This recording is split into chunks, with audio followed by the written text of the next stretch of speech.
Welcome to the second in our series of webinars about Vulcan 10.1. Today I introduce James McKenzie from our Vulcan Technical Services team. He will provide an overview of the new drill and blast tools, their use and their benefits. If you have any questions during this session, type them into the questions box on the GoToWebinar panel and we'll try to address them at the end of the presentation. I'll hand over to James. Thank you, Steve, and hello to everyone. My name is James McKenzie and I'm a Maptek Technical Services consultant based here in the Brisbane office.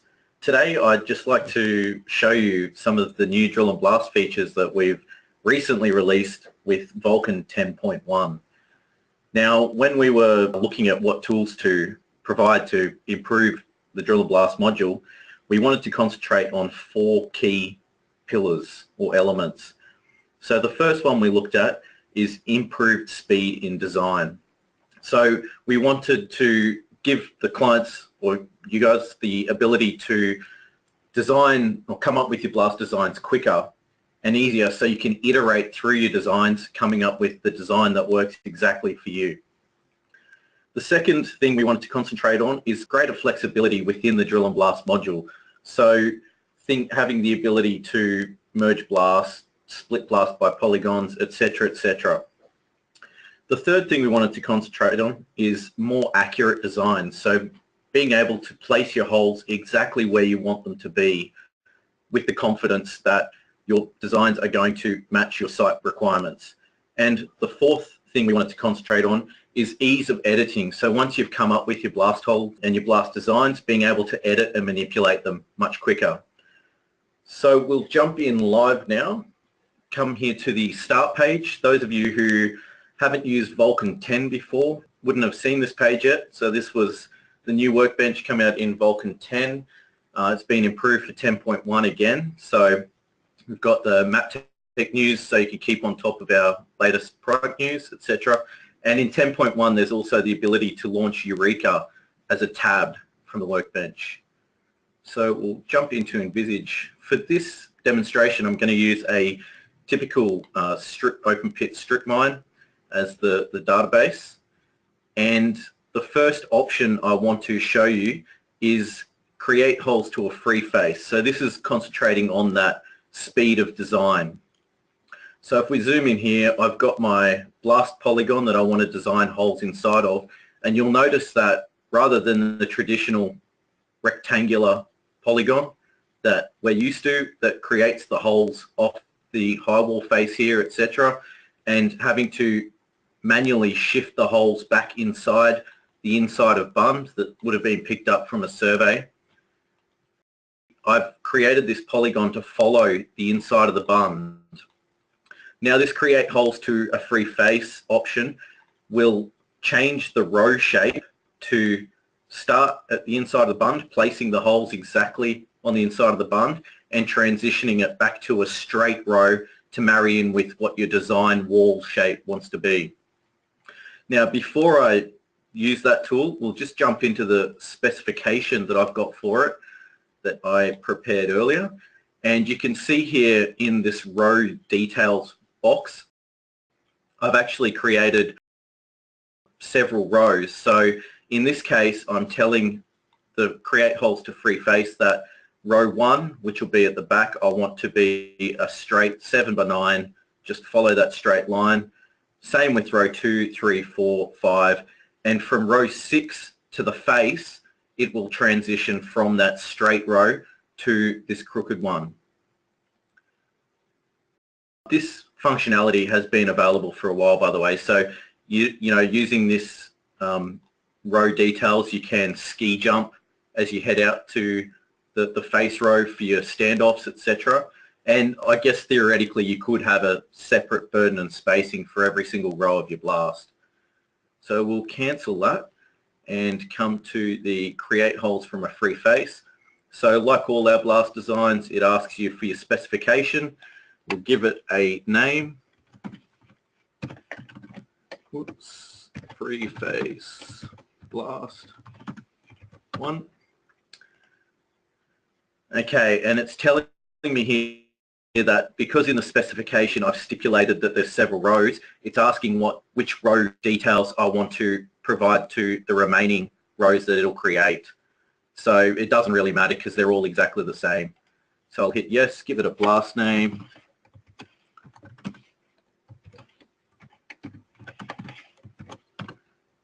Hit OK. Select our boundary polygon. Okay, in this case I'm going to select a reference line from my boundary object. If I wanted the holes to sit, say, just inside it, or I could select by 2 points, etc. So pick the first point and the second point, and I want to pick the highlighted section. Now where it gets different from the previous blast design is you can select your face line now, which will be the inside of bund. Zoom in, pick that one. Now pick my reference points, and we get this panel here. So this is asking, it's pulled the burden through from our specification. If I wanted to, or I knew how many rows there were going to be, you could stipulate, give me 9 rows please, and it would, as I said, massage this crooked line to be a straight line at the back. So in this case we're going to use the 7 meters. Now we get 2 styles here of how it creates the row. This first one will just create as many rows as it can to cover the entire blast, or you can use burden limits. So using this second option here, you can manipulate a minimum and maximum burden width to alter the rows to the shape that you want. So if we select this first one, hit OK, you can see it previews with your rows, and you can also see this face row here is following exactly the inside of bund that I wanted. If I'm not happy with this preview, I can jump back to the adjust settings and change it and manipulate these numbers, as I said. But we won't do that. So when we're happy with this, you can accept the free face, and bang, it creates our holes. Continue and create the blast, and you can see my design high wall is going to be met, and at the free face I've placed the holes exactly inside of the bund where I wanted them to be. So you can see how this can improve the speed in which you come up with your designs. You no longer have to manipulate these face holes as much as previous. So we'll hit save there, and I'll remove the topo. And this transitions into the second point, which is greater flexibility. So remove the polygon. Now I've got a blast that I had already created. Just to the bottom here, and due to scheduling change or whatever, I now have the ability to drill and shoot this blast that we just created then at the same time. So previously I could save these 2 blasts on the same layer, but as far as reporting concerns go, they would still be separate blasts. So a part of the improving the flexibility is we've created this merge blasts option. Now before you merge the blasts, you could use the compare holes tool, which has been around for a while as well, which allows you to use a master blast and compare holes for any other blast to it to be outside of particular distance. And it even moves holes for you. So we'll come into this merge blast now.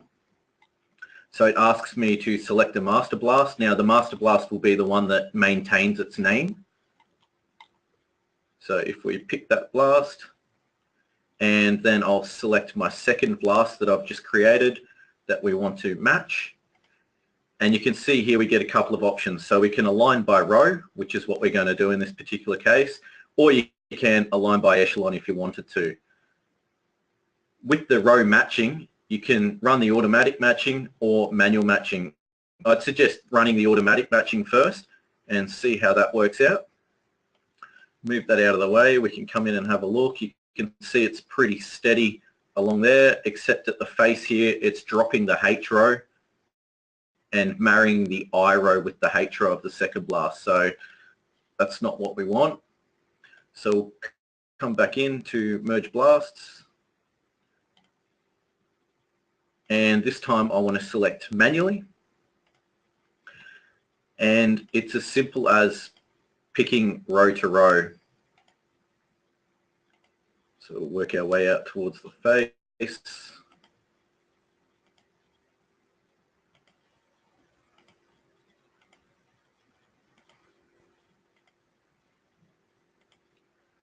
And this time I'll join the H row to the H row and drop the I row. Yes, I'm happy. And we can come through into this naming. So you could maintain the name of the first blast if you wanted to. We'll just change it.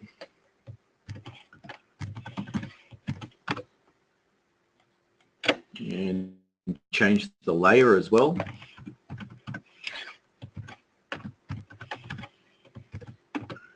And you can also change the whole naming if you wanted to.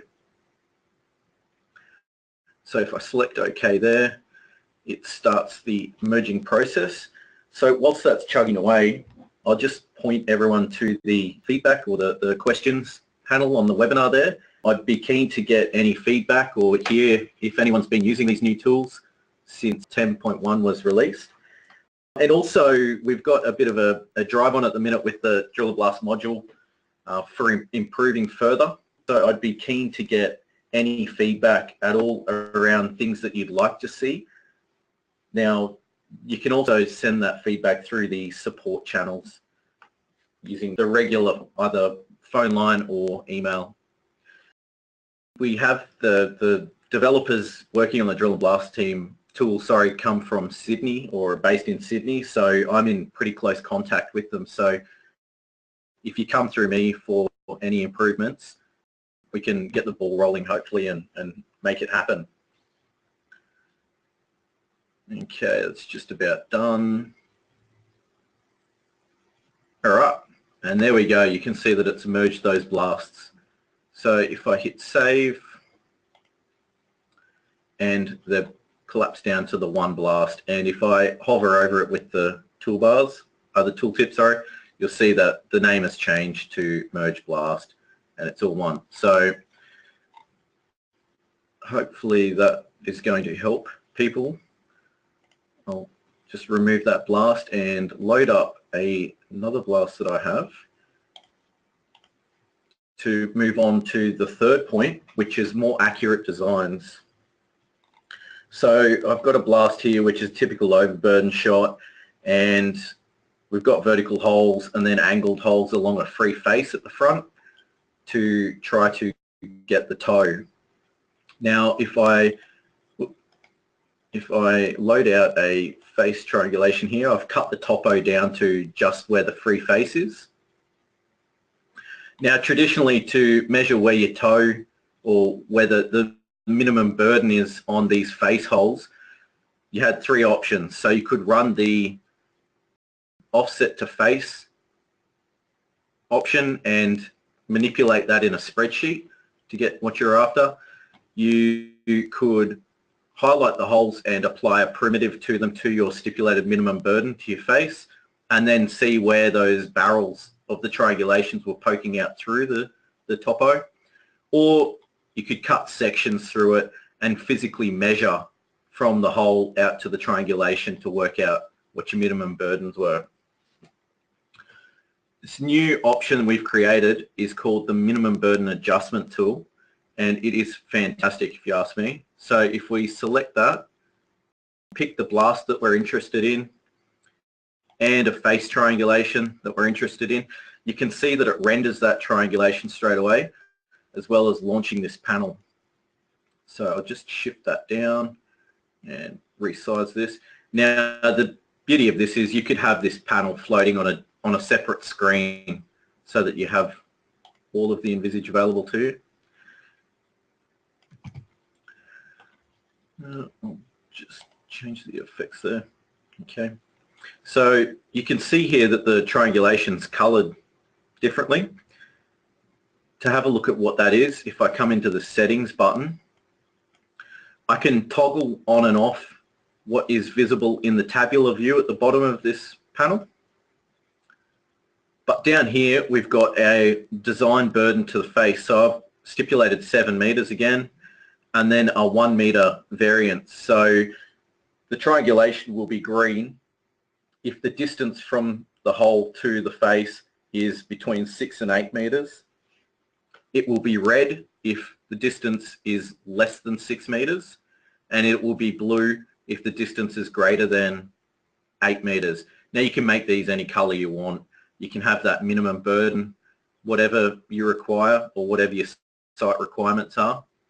Looking at the top here, we've got some default step sizes. I'll run through that in a second. Okay, so okay on that panel. Just move this down and zoom in. So I can see straight away where my problem areas are with hole proximity to the face. Now if I select the hole, you can see it cuts the section through it, and this is all dynamic and shows us the hole profile in this plot view here. Now we can see the downhole distance and the distance out to the face of the triangulation. You also notice with all of these options, there's some really handy tool tips that come up, really informative ones, so you won't get lost. Now, knowing where the hole position is, I can simply move that hole away from the face, and you can see that it happens dynamically on the screen, and when it's turned to green, I know that that's good to go. You can also adjust the dip if you're worried about the toe. Now again, these step sizes, the dip step size is set to 5 degrees, and that's all changeable in the settings there. So you can lean that hole back and you can track where it is. So it's at 65, and then I just move on to the next hole. So select it, move that away from the face, adjust the dip, etc. And you can see, as I said, that the triangulations turn green as you do it. So this is allowing you to be confident with your hole location. Now you can change the view as well to minimum burden plot, and this just breaks up that downhole distance a bit further and gives you your 2 parameters. And you can select the holes by this tabular view as well. Now you can edit anything in this tabular view apart from the ones that are locked. So anything else you can manually change. And when you're happy with your hole locations at the face, as soon as you kill that panel, it comes back to your view that you were in previously. Now this is good for the design process. If you wanted to scrutinize where your blast products were sitting in relation to the face, I'd suggest that you use Maptek Blast Logic for that one. Okay, so we'll just remove that triangulation and bring up the topo again. And this leads me to the fourth and last thing that we wanted to cater for, and that's ease in editing. So in this example here, say I just need to extend these few rows out into this area. Traditionally, you would have had to use the insert holes tool, shift it to afterwards and input the hole, then come back up to the insert holes and keep doing so until you're happy with your row length. Now we've improved the insert holes tool to have several more options. So again, like before, you can insert before or after. In this case, I want to insert afterwards. And you can see here there's quite a few new methods. So indicate new position. This is literally just selecting where you want to place your holes by left clicking. So you can click anywhere around the screen, wherever you want a new blast hole, right click, and it creates them. Now the second option allows you to create X amount of holes between the hole that you've selected and where you click. So say if I want 4 holes in between there and say here, it goes through and creates those holes. Now the third option is similar to that one, except you stipulate a distance. So say I want 18 meters and one hole in between on the basis that I've got a 9-meter spacing. I want another 2 holes. Select OK. Now where this one's different is it will take the row direction from the previous 2 holes and apply it to that. So you don't have to select where you want the row direction to head. It already knows it. So if we select OK, it places 2 more holes in that same row direction. And the last one, which is my personal favorite, is you simply say, give me 5 more holes, please. And it's going to assume that row direction as the previous option did, but it's also going to assume the spacing from your design of these holes. So if I select OK, and yes, use that bearing, and it's given me 5 extra holes at the end of that row, all named correctly. So that's all I have to show you today. Hopefully I've highlighted that we've kind of achieved those 4 key points we were after: the improved speed in design, greater flexibility, more accurate designs, and ease in editing. And as I said before, I'd be really keen to get your feedback once you start using these awesome new options. Thanks very much, James, for that informative presentation. We have received a few questions, so I'll just shoot through those. What software module is required to access these new drill and blast functions? Yep, so these new options are available if you have the drill and blast module currently. They're good to go. Thank you. When designing to a free face, can you vary the angles on each row? Say from a front row it's 70 degrees, stepping up to vertical at the back row. You can, yes. So in the design specification, if we come into it, so each row you have the ability to come in and adjust the whole design, so the dip for each particular row, yep. The only reason why you couldn't is with the 6 to N, it would be a consistent angle from that point on. Thank you, James. And if the customer wants to find out more, we'll have the contact details for you on a later slide. During the presentation, you mentioned there's ongoing development for the open cut drill and blast tool. So what future enhancements are in progress? Yeah, okay. So one thing we're working on at the minute is generally sites have standard hole display symbols and annotations depending on the angle of the hole, etc. And they rarely change from blast to blast. So we're looking at combining or creating that spec once. So, you know, for a 20-degree hole, here's our symbol that we always use, things like that. You set that up once, and then depending on what the hole type is, it will apply that symbol to it automatically. And then a bigger scope type project we're looking at is generally all sites have a spreadsheet that they use to target a powder factor or energy factor, and from that and other known things such as stemming height, average hole depth, the product they're going to use, etc., it works out an optimum burden and spacing. We're looking at pulling those factors into the Vulcan design spec as well. So you can tell it, I want to achieve a powder factor of 6. There's going to be a stemming of 5 meters. You can lock in whichever parameter you want, and the rest will be worked out for you for the design. Thanks, James. And the final question, when merging blasts, is there a limit to the number of blast holes you can have in the final blast? No, there isn't. You can join as many holes as you want. Well, that's an easy answer. Thank you, James. I'll just swap screens back to myself here. Thanks for providing that overview. For those customers on current software maintenance, you can download the latest Vulcan 10.1 version from users.maptek.com as per the screen in front of you there. If you haven't currently got a login, you can register here for a login. Otherwise, just log in with your normal password. And when you do that, you'll see this screen here allowing you to download Vulcan 10.1. You'll need maintenance up to at least the 10th of May this year.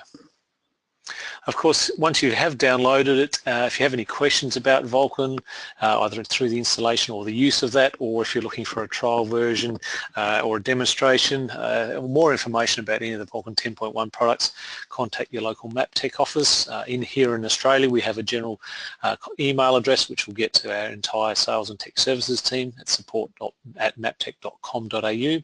We also have 2 landlines, one in the east and one in the west, which are on your screen there.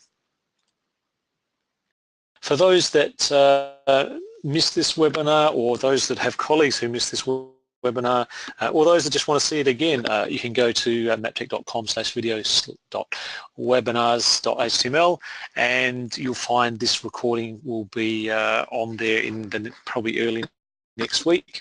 Whilst you're there, you can catch up on past webinars about Vulcan 10.1 or earlier products. You can also look at from this URL to see future webinars. Now, we have a program of webinars about Vulcan 10.1 and other Maptek products coming out in the future. If you've got some ideas that you would like for us to present to you, the audience, let us know through those contact details we had before, and we'll consider that amongst our program and see what we can do to put together some informative videos for you. So thanks very much, James, once again. Thanks for our audience for joining us, and we'll sign off for now and catch you next time. Bye for now.